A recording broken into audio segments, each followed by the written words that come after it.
Recording here. Okay.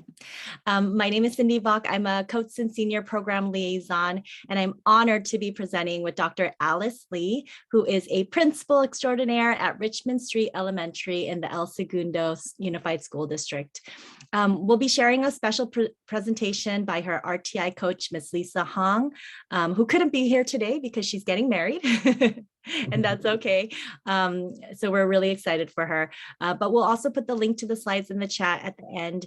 And so feel free to interact throughout with any questions or comments. And please note that this session is being recorded and will be available on our Cotsen Connect website. So during our 20-minute snapshot, we'll be quickly reviewing the what and why of family engagement. We'll talk about the 3 research-based tenets: connection, performance, and empower, so CPE for short, and then share a sample family engagement session that was designed by Ms. Hong. All right. Well, good morning, everyone. Thank you for joining us. And I'm sure, I know a lot of you probably do lots of activities and events for your families, but I wanted to kind of pivot a little bit of our expectation and definition of family engagement. And through Cotsen, our school was able to engage in like a professional development series with Ron Muir. And if you haven't done it yet, I highly recommend it. He will blow your mind. But one of the things that he really pressed on us was that when we think about family engagement, to think of it as purposeful and intentional learning-driven events. So how are we preparing families to partner with the schools that they're actually learning something to make their academic lives of their children more fuller, more successful, and more accessible? So I love this definition. It says family engagement is a full, equal, and equitable partnership amongst families, educators, and community partners to promote children's learning and development from birth through college and career. All right, so quickly, the 3 tenets, again, as Cindy first shared, was that teachers made a positive personal connection with every single family. These are like the 3 things that like really make family engagement super powerful. Teachers help families understand how well their child was performing. So families always understood, like, what do my kids have to know? How are they doing at all times? So that teachers and families are communicating that often. And that teachers empowered families to support the learning at home, so that the learning doesn't just happen in a vacuum at school, and then when they come home, nothing happens. Is that the families are also taking that equal partnership accountability to support the learning that is happening from school and also at home. And so we start with trust, right? Nothing happens without trust. And I think our teachers are so good at this.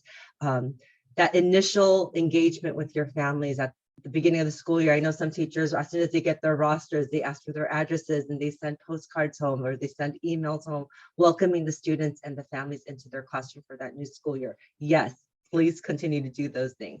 A lot of the examples I wanted to share with you is a little bit of what happened during COVID time, because I think it really thrust our educational system into a spin where we're trying to connect learning, and then now they're at home. And so how do we do these things? So we did virtual home visits and parent check-ins, so that some of our teachers did these weekly, I'm call it like therapy sessions with their families, where they just had like these open office hours where teachers would open up a Zoom, and then families would come in to ask questions or sometimes just chat if it's after hours with a beverage, and just to talk about how it's shocking to have their kids at home all day long during COVID. And one of the other things that we did, so, again, time is of essence. Our energies are limited and they're scarce, and you have to be very intentional about what you do. So when we think about family engagement activities, either to incorporate or to pivot or to shift or change in your schools, I would love for you guys to think about what are ways that you can do that without it being too much of a new thing. One of the things that we did was our school has a really wonderful literacy culture. And so my assistant principal and we took 2 days. She took a Tuesday, I took a Thursday, where we opened up Zoom and we did family read alouds, or we did a principal read aloud, and kids got to join in during their asynchronous time during COVID, where they can come and listen to a story and engage with their administrators. And that was a really wonderful time that we did during COVID. There's another picture of a virtual home visit where our teachers connected with families once a week.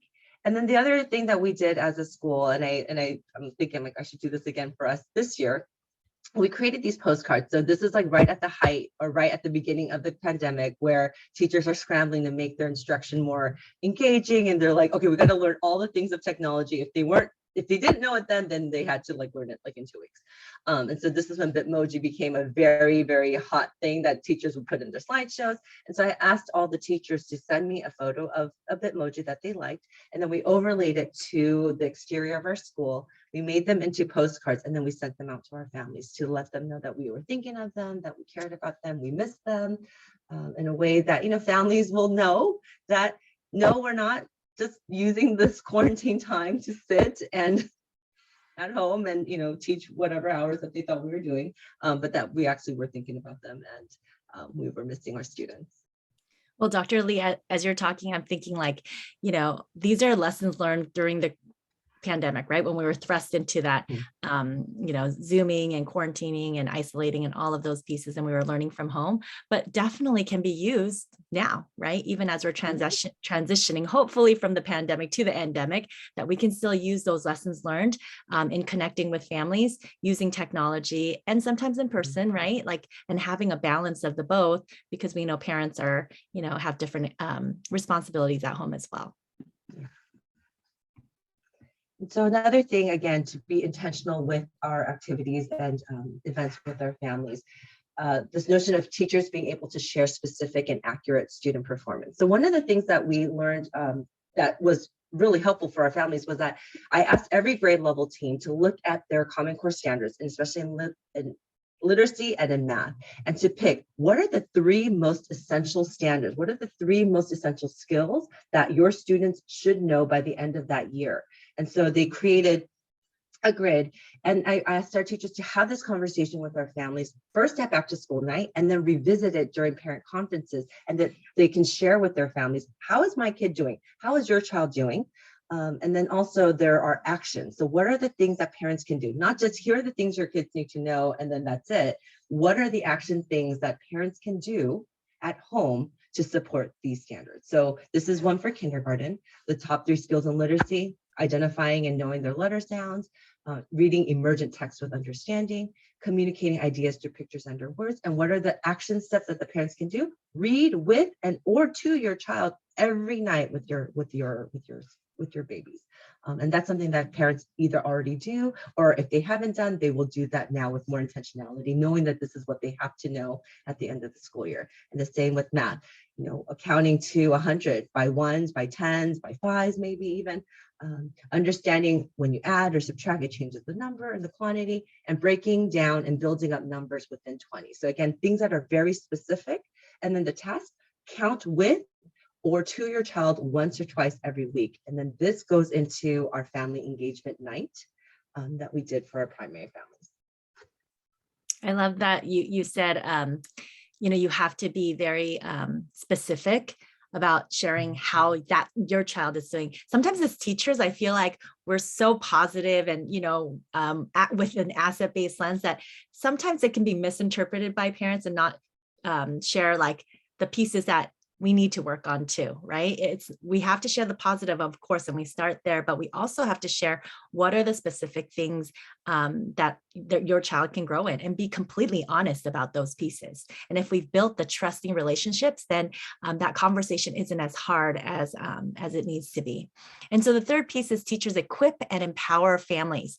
Ron talks about these core components, focusing on one essential skill. So like Dr. AliceLee said, that skill of counting, right? Focusing on that one piece when you're designing a family event, providing opportunities to practice. Sometimes we just give our families, the information. Here's where your students are at, and these are the list of things that you can do. But they're not educators necessarily. And so how do we provide space, time to actually practice the skill? If you're asking the parent to count with the child and give the child feedback, how are we giving our families feedback in that process? And then give your families time to share too. just like when your mathematicians come into your classroom, they come with some math skills, right? They might not know all the algorithms or all the formulas or different vocabulary, but they do definitely come with some real life math skills. And so what do your families come with, and how can you give them time to share that? And then as they practice and build knowledge together, then how do they get that feedback? And then being specific with the actions. What is that one thing that they can do at home to support the learning? How often? And what does that look like? And so Dr. AliceLee and Ms. Lisa Hong, her RTI coach, designed a family workshop around CGI counting collections. And I have to say, this is the most intentionally designed workshop that I've ever seen. So we're only going to watch a small clip of it today, but we have the link here in the slides for you to access as well. They've written out one of these before. So this is the very end of her slides where she actually shares about the next steps. You can use this counting collections template. Miss Cooley, Mariah, wonderfully gave us this template. You don't have to have a template though. If you have one, great. It might feel a little more like, okay, my mom has this paper, I gotta do this, okay? Or you could just have them use any kind of blank paper. And there's another step. So after you count the collection, you might ask your child if they are ready for it. If they've done it in class, you might ask them, have you tried representing your collection on paper? If they're early kinder or maybe TK, maybe they haven't actually wrote down their collection, that's okay. But if they're in first, second grade, definitely third grade, they've written out one of these before. So if you ask them, they could also draw their collection on a piece of paper. Okay, so if you have groups of 5s in your collection, you might ask them, okay, well, where are those 5s on your paper? Okay, so that might be a next step that you do. If you're not ready for that, just have them count and listen to them count. Okay, and as we're counting, we want to encourage all of the children to count naturally in a way that makes sense for them, okay? And then make sure that you're listening to how they count, because they might have counted all these cool ways, and then if you're not keeping track of it, you're not gonna know how many is in that collection, and you're also not gonna know whether they're skipping numbers or if they're jumping from like 10 all the way to 50. So make sure you're listening to how they're counting their collection. And right here in this link, I have those questions that you ask after so that you don't have to write them down. And we also have this additional thing. We have this Padlet here. I'm going to click on it. Hopefully it takes me to it. Let me go ahead and stop share first. So we made this Padlet here so that so this was a really great way to do things online. You know, before COVID hit, we would have these math mornings where parents and families would come by grade level to our school right before their child's math session or math block.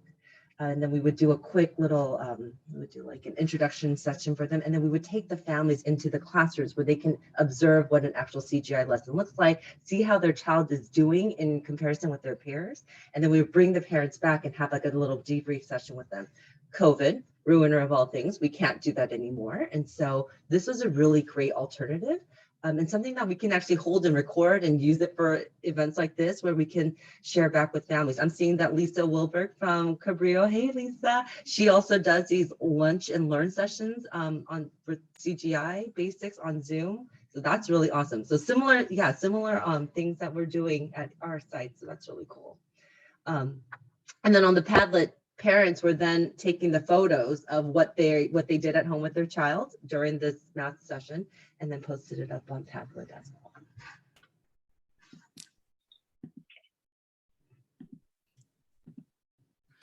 well. And that was just a snapshot. It was the end of an almost hour-long session on CGI counting collections. But these are just some pieces that, some intentional design pieces that Ms. Hong and Dr. Lee incorporated in their presentation. She started with a connection, asking the parents, what has your experience with counting collections been? She shared goals and had kind of like a standard across the grade levels chart to explain what it looks like in the different grade levels and how counting collections can help with that. And then she had multiple models. She had Dr. Angela Thoreau share a little bit of research and talk about counting collections, as well as another student counting his collection. These videos were made available to the families.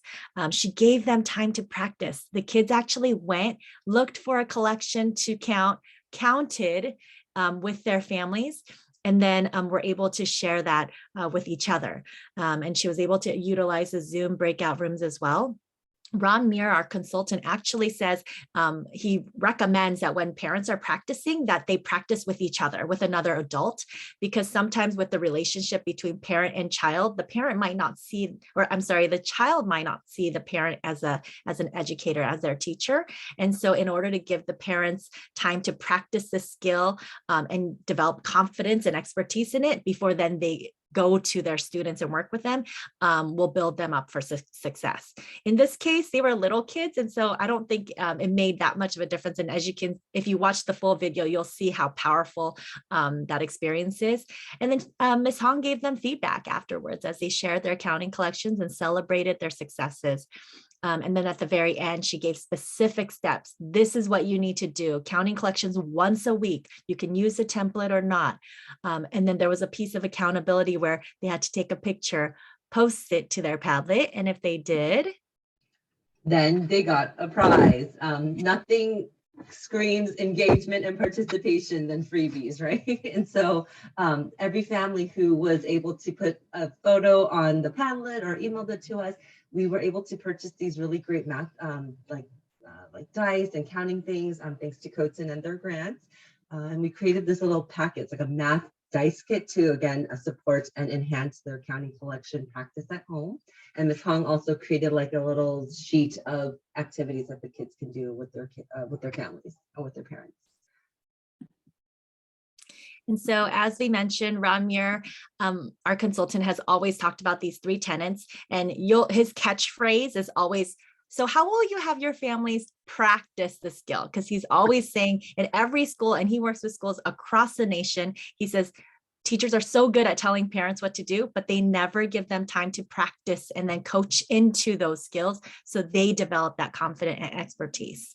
And so here are some other examples of how you might make a positive personal connection with every family. He talks about welcoming calls and videos, good news emails and texts. Of course, those good news emails and texts should go home before you ever have constructive feedback for the child or for the family. Virtual family visits like Dr. Alice has been doing, data chats, tutorials, or family learning labs, like the learning. This might be a way to retool your parent conferences and how do you share how your students are performing. And then last but not least, empowering our families by, being specific with the skills, giving them actions and communicating, whether it's events or learning opportunities, and giving them access to that. And I also want to highlight those Cotsen Family Engagement Grants. Dr. AliceLee was a recipient of them. This is the only grant that's open to both alumni and current mentors, fellows, and principals. You can write up to $750 for classrooms and $2,000 for school projects. It's a very simple 2-step process. You write a letter of intent. Once it's approved, you write a simple application. And for the most part, as long as it falls within the grant guidelines, we're able to provide this funding so that you can engage your families at a higher level. If you'd like to start your letter of intent today, Jody is actually hosting a grant writing session from 12 to 12:30. And so please feel free to join her and just get it done today. And with that, I want to thank you. I want to thank Dr. AliceLee for giving us the opportunity to kind of look into a window of what family engagement looks like at her site. And so if you will, just take a minute to share an action or a takeaway from our session today in the chat. And we hope that this was helpful as you continue to engage your families and value the work that they do at home as much as we do at school. Thank you. We hope this was helpful. And share your ideas so we can all steal and share and adapt and borrow. Yes, we will be sharing slides. Oh, I'm sorry, that's me. I will be sharing right now. Whoops. And here is my email in case you have any questions about those family engagement grants. Like, Lisa, I want to sit in on one of your 30-minute parent talks. That sounds so cool. We just tried it once last month, Alice, but we were happy with the attendance. We wanted to see if during the day, 30 minutes, not too scary for parents, not too much time commitment. So now we want to do another one for writing. So we'll let you know. I love it. And you said you were happy with the attendance? We were happy with it during the day. I think some different people, we did it from, I think, 12:30 to 1. And we kept to that 30 minutes. And so I think it's something we're going to try again. Thank you for all these ideas. It was so wonderful.